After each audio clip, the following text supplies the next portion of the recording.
ago at the Bluebeam conference. It's sort of a reunion every year. It's gone from 150 people to now over 700 people. And there was a really good one, a change management talk, and I've got a new teammate here, was an engineer, now he's doing change management with me, and it was a good discussion about how a particular contractor was approaching subject matter experts. And my new teammate was like, wow, we've got to do that. We need to really do what this other contractor does and formalize a subject matter expert, we call it a super user, and make it like something to aspire to, a training thing where you're measured against it, and how many SMEs do we have on projects and all that. And I was telling him, like, well, you got to think of it as you can't just say, hey, I learned this great thing from another contractor, we need to deploy it here, and then explain that to executives. You've got to go and talk to that other person and say, well, why did this work this way at your company, and use that as like a case study. And then the way that we do it is we do super users, and we don't have a formal super user program or subject matter expert program where like you get a hard hat stick or something like that. It's more informal.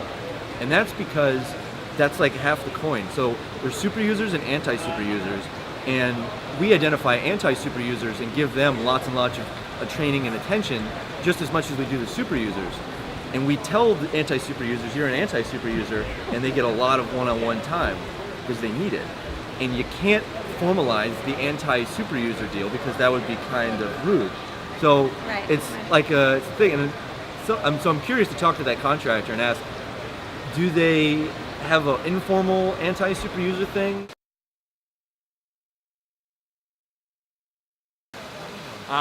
At the conference today, I'm actually presenting implementation of technology.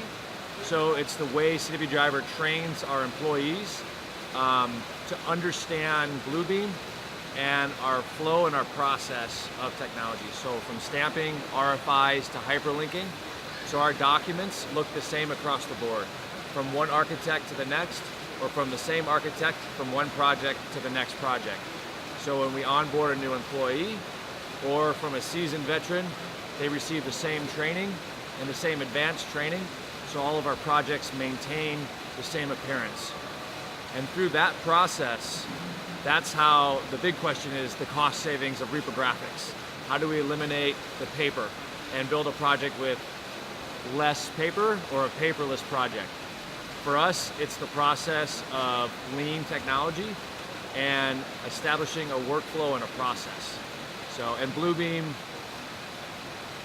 is that tool.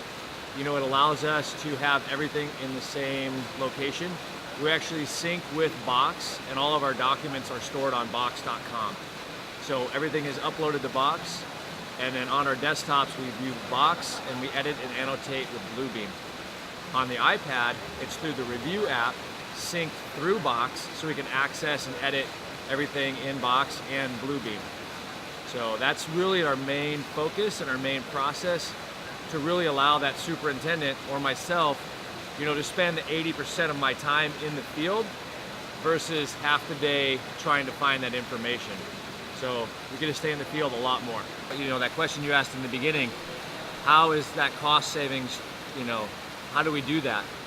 It's through across the board, even training of every individual at the company, and it reduces the errors on the project so we can complete on time and hopefully under budget and get off that project within 30 days from completion, so we don't lose fee and everybody can be successful. So Studio Prime was a big announcement for us because of the API that's attached to it. And a lot of our customers have been trying for a long time to actually bolt into our product line and get into Studio, get into review. And until recently, we haven't had that opportunity. So we would work with them one by one. How do you get into this project, get into the system, transfer the information? And it was really ad hoc. The API was, we spent over a year working on this because we wanted to provide that power to our customers.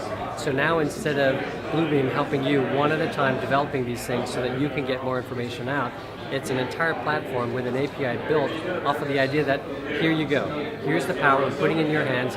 Now you're free to develop, transfer that information, move it around.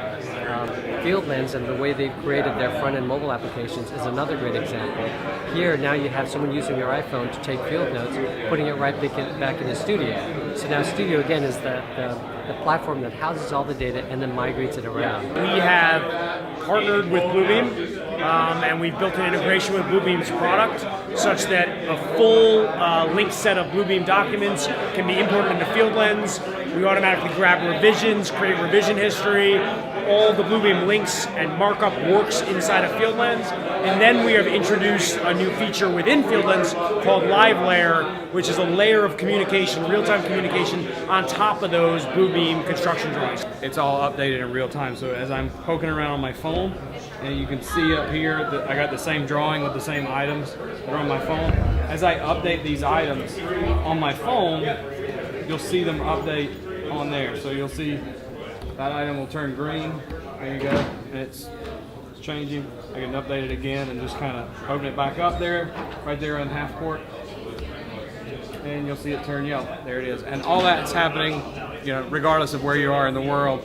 Guys are creating items, so you can actually watch your project being punched. You can watch your daily observations being posted. You can watch your, safety walk occurring. Everything within the context of your drawing. So you still get all that rich FieldLens content now layered on top of your drawings.